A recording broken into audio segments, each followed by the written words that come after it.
اهدنا الصراط المستقيم. الحمد لله رب العالمين والصلاة والسلام على سيد الأنبياء والمرسلين وعلى آله وأصحابه أجمعين. أما بعد، أعوذ بالله من الشيطان الرجيم. بسم الله الرحمن الرحيم.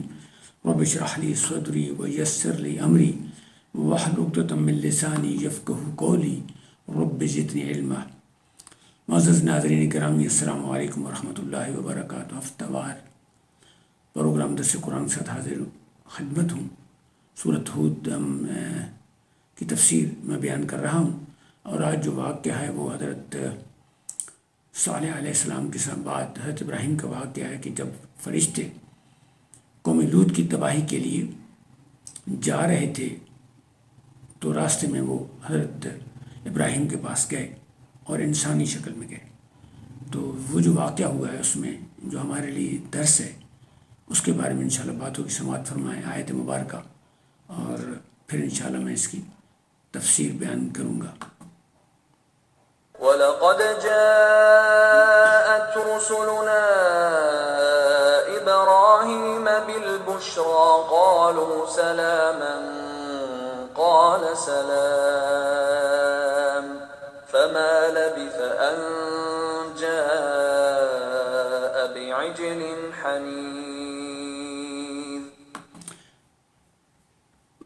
آیت مبارکہ کا ترجمہ یہ ہے کہ ہم نے جب حضرت ابراہیم کی طرف اپنے پیغام رساں بھیجے، یعنی فرشتے آپ کی طرف گئے، اور جو فرشتے گئے تو وہ گئے انسانی شکل میں. علماء نے کہا ہے کہ وہ انسانی شکل میں گئے. اور اس سے ایک اور چیز، اچھا، پھر انہوں نے ان کو سلام کیا اور انہوں نے ان کو سلام کیا، اور وہ خوشخبری دینے کے لیے گئے. مقصد یہ تھا کہ خوشخبری حضرت ابراہیم کو دینی تھی. اور پھر حضرت ابراہیم نے یعنی کوئی وقت انتظار نہیں کیا اور فوراً ہی ان کے لیے ایک بچھڑا بھونا ہوا لے آئے تاکہ ان کی وہ ضیافت کر سکے. مقصد یہ تھا. اب اس میں جو چیز ہمیں کچھ ایسی چیزیں مل رہی ہیں، انہوں نے ان کو بتایا کہ بھئی ہم آپ کو خوشخبری دینے کے لیے آئے ہیں، اور وہ فٹ گیا ان کی ضیافت کے لیے بچھڑا لے کے آئے. پھر کیا ہوا؟ اگلی آیت مبارکہ میں اس کا ذکر ہے. سماعت فرمائیں اگلی آیت مبارکہ. فَلَمَّا رَأَىٰ أَيْدِيَهُمْ لَا تَصِلُ إِلَيْهِ نَكِرَهُمْ وَأَوْجَسَ مِنْهُمْ خِيفَةً قَالُوا لَا تَخَفْ إِنَّا أُرْسِلْنَا إِلَىٰ قَوْمِ لُوطٍ. پھر انہوں نے کیا دیکھا؟ جب وہ بنا ہوا بچھڑا ان کی ضیافت کے لیے کھانے کے لیے لے آئے، چونکہ وہ فرشتے تھے، ان کی مادی ضرورت تو تھی نہیں، وہ تو انرجی سے پیدا ہوئے تھے، تو ظاہر وہ کھا تو سکتے نہیں تھے. تو انہوں نے دیکھا کہ ان کے ہاتھ جو ہیں وہ آگے نہیں جا رہے ہیں، یعنی کھانے کی طرف، بچھڑے کی طرف، گوشت کی طرف نہیں بڑھ رہے ہیں. تو نہ کہ رہوں، پھر وہ تھوڑا سا اس میں انہیں عجیب و غریب لگا کہ بھئی مہمان آئے ہیں، ان کی ضیافت کی گئی اور وہ اسے پسند نہیں کر رہے ہیں.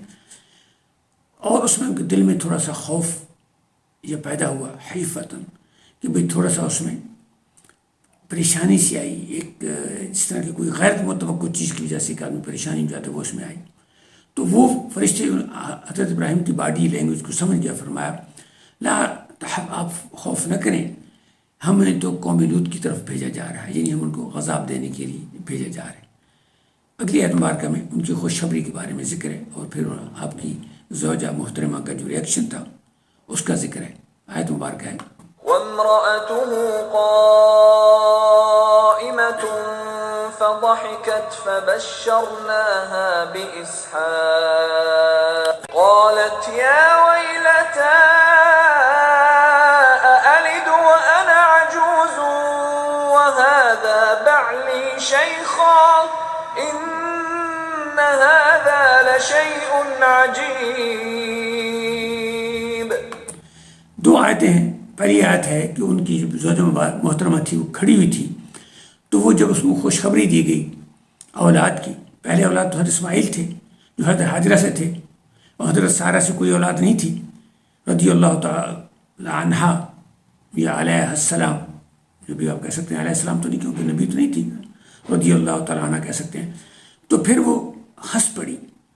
تو کہتے ہیں کہ پھر ہم نے ان کی خوشخبری اسحاق کی کہ بھائی اسحاق آپ کے پاس آ رہے ہیں اور اس کے بعد یعقوب بھی آ رہے ہیں، یعنی بیٹی کی بھی خوشخبری دی اور پوتے کی بھی دی.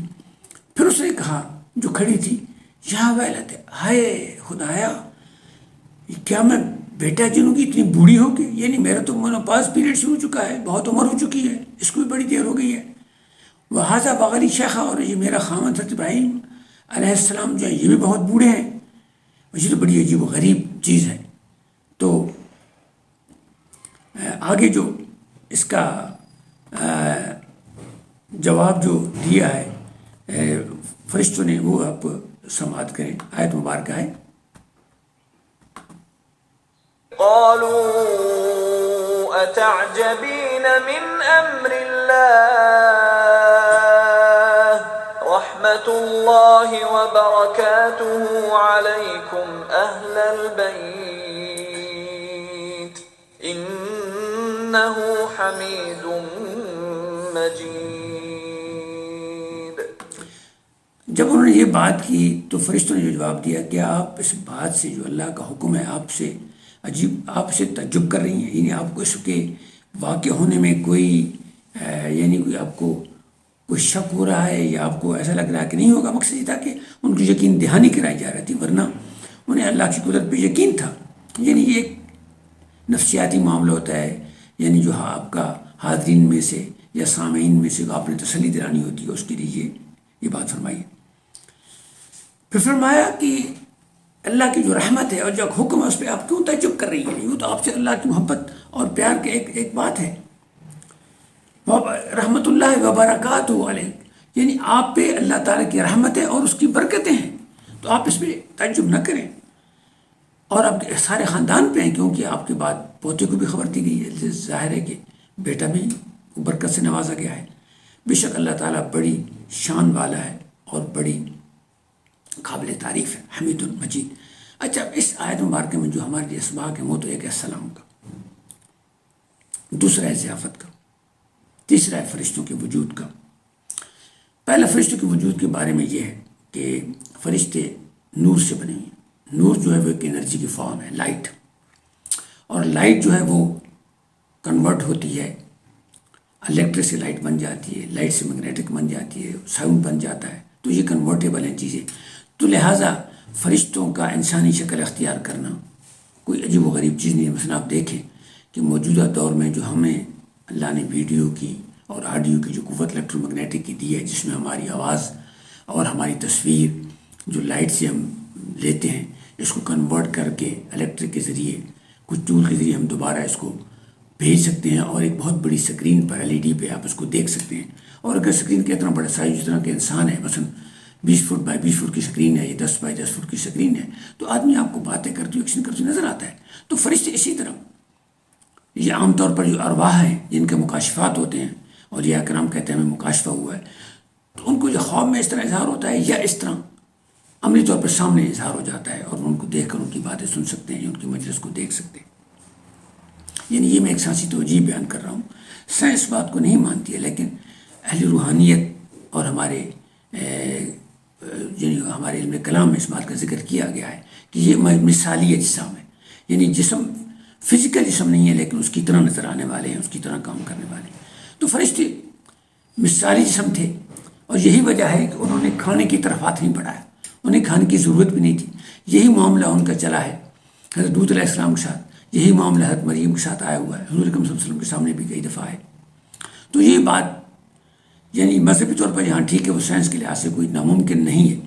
ٹھیک ہے، سائنس کو بار بار چونکہ نہیں دیکھتی لہٰذا انکار کرے گی، لیکن سائنسی لحاظ سے اس کا وجود ایک قسم کا ثابت ہے. دوسری بات ہے سلام. فرشتوں نے سلام کیا، حضرت ابراہیم نے بھی سلام کا جواب دیا.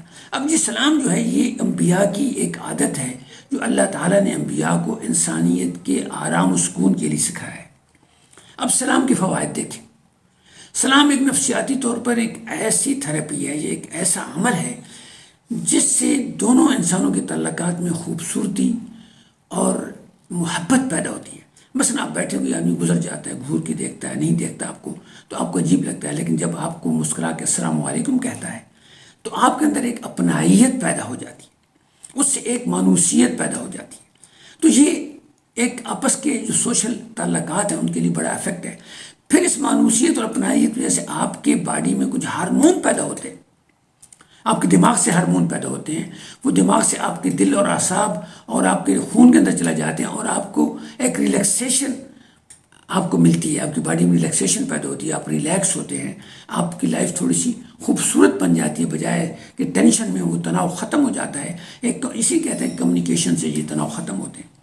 تو یہ اس کی جو برکت ہے، جو رحمت ہے، یہ اللہ تعالیٰ نے انسانوں کو بتانے کے لیے یہ اپنے انبیاء کی سنت بنائی ہے۔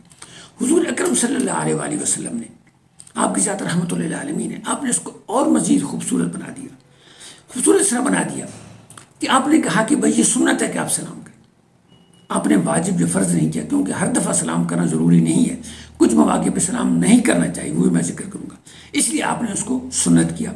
پھر آپ نے فرمایا کہ جو سلام پہلے کرے گا اس کو اجر زیادہ ملے گا۔ پھر آپ نے ایک کرائٹیریا بنایا کہ بھائی سلام کا جواب واجب ہے، یعنی اگر آپ سے کوئی پازیٹیو اپروچ کر رہا ہے، پیار کر رہا ہے، تو آپ ضرور اس کا جواب پازیٹیو طریقے سے دیں، آپ نیگیٹو طریقے سے جواب نہ دیں، تاکہ محبتیں اور پیار آپس میں معاشرے میں بڑھیں اور معاشرہ پرسکون اور سلامتی والا ہو، زیادہ پروڈکٹیو ہو، زیادہ اچھا ہو۔ پھر آپ نے جو اصول بنایا وہ بڑا اہم ہے۔ چھوٹوں کے لیے اصول بنایا کہ بڑوں کو سلام کریں تاکہ ان کو میں احترام اور ان کو خدمت کا جذبہ پیدا ہو۔ دوسرے عمومی حالات کے لیے آپ نے بنایا کہ جو طاقت والی پوزیشن پہ ہے وہ کمزور والی پوزیشن پہ سلام کرے، تاکہ جو طاقت والا آ رہا ہے اس سے جو کمزور ہے اس کو خوف جو پیدا ہو رہا ہے وہ خوف دور ہو جائے، یہ امکان خوف جو ہو سکتا ہے وہ دور ہو جائے۔ مثلا سوار پیدل کو کرے، کھڑا ہوا بیٹھے ہو کرے، کھڑے ہوئے طاقت والا کو زیادہ کرے، جو باہر سے آنے والا ہے وہ اندر بیٹھے والوں کو کرے۔ تو یہ اصول اس لیے ہیں، یہ بڑے آرگنائز طریقے سے بڑے، جن میں بڑی مینجمنٹ ہے، بڑی اس میں انسانی سکون اور تسلی کے لیے بڑے مصلحتیں ہیں۔ تو یہ اس لیے پھر آپ نے فرمایا کہ ہر دفعہ سلام نہ کیا جائے، کیونکہ بعض کا سلام اس لیے سلام کرنا سنت ہے، فرض یا واجب نہیں ہے، لیکن جواب دینا واجب ہے۔ جب کوئی آدمی تلاوت کر رہا ہے، جب آدمی کوئی نماز پڑھ رہا ہے، جب آدمی کوئی درس و تدریس کر رہا ہے، جب آدمی کوئی ذکر کر رہا ہے، آپ سلام نہ دیں کیونکہ وہ ڈسٹرب ہوگا۔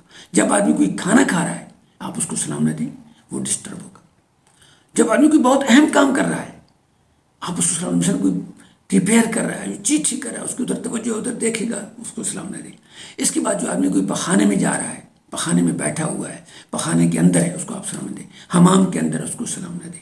کوئی آدمی بے ہوش ہے، اس کو سلام نہ دیں۔ کوئی آدمی مجنون ہے، اس کو سلام نہ دیں۔ کوئی آدمی سو رہا ہے، سونے والا ہے، اس کو آپ سلام نہ دیں تاکہ اس کی نیند خراب نہ ہو جائے۔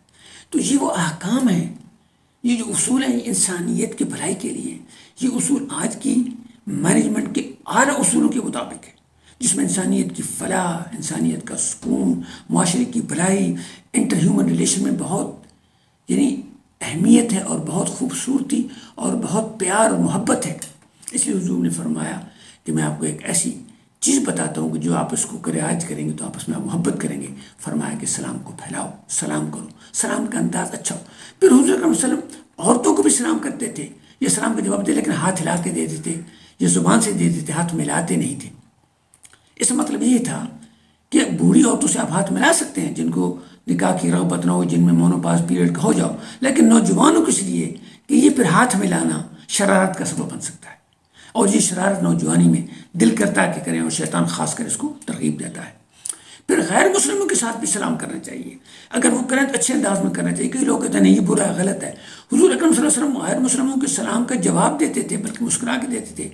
ایک دفعہ تو ایک یہودی آپ کو السلام علیکم کہا، السلام علیکم کہنے کا مطلب ہے کہ موت ہو، تو آپ نے جواب میں کہا وعلیکم، آپ نے وعلیکم السلام نہیں کہا، وعلیکم کہا۔ حضرت عائشہ بڑی کہ یا رسول اللہ یہ تو آپ سے سلام کہہ رہا ہے اور آپ اس کو وعلیکم کہہ رہے ہیں۔ حضور نے فرمایا دیکھو عائشہ، جو اس نے مجھے کہا میں نے اسے کہا۔ دیکھو یہ ہمارے لیڈر کا کردار، یہ ہے رحمت للعالمین کا کردار، یہ ہے وہ کردار سے ہمیں اپنانا چاہیے، اور ہمارے اہل علم اور اہل خطبہ حضرات کو یہ بتانا چاہیے، یہ نہیں کہنا چاہیے کہ کافر ہے کافر ہے کافر مت کرو، نہیں، اچھا اخلاق دکھاؤ تاکہ اسلام کی تبلیغ ہو، تاکہ اسلام پھیلے۔ تو یہ طریقہ ہے کہ آپ بالکل مسکرا کے ان کو جواب دیں، مسکراہٹ میں بھی صدقہ ہے۔ تو یہ وہ اصول ہے۔ پھر مہمانداری کے اصول کے بارے میں چند باتیں کر سکتا ہوں۔ مہمانداری سنت نبی صلی اللہ علیہ وسلم ہے، سنت انبیاء ہے۔ مہمان کو احترام سمجھا جائے، مہمان کو ایک برکت کا ذریعہ سمجھا جائے۔ اسلام نے اسے برکت کہا ہے تاکہ آپ نفسیاتی طور پر غریب بھی ہیں تو محسوس نہ کریں، اور اگر آپ بخیل ہیں یا سرمایہ دار ہیں تو آپ کنجوسی کا خیال نہ کریں، کیونکہ یہ انٹر ہیومن ریلیشن کے لیے بہت اچھا ہے۔ پھر فرمایا مہمان 3 دن کے لیے بس، پہلے دن اس کی ضیافت کا حق ہے، دوسرا دن عادی ہے، تیسرے دن عادی ہے، چوتھے دن وہ مہمان نہیں ہے، اسے رخصت ہونا چاہیے یا گھر کے افراد کے ساتھ گھر کی مصروفیات میں ان کے ساتھ شامل ہو جانا چاہیے، تاکہ وہ اپنی جتنا کام کر رہا ہے، جتنا خدمت لے رہا ہے اتنا اس کا معاوضہ دو۔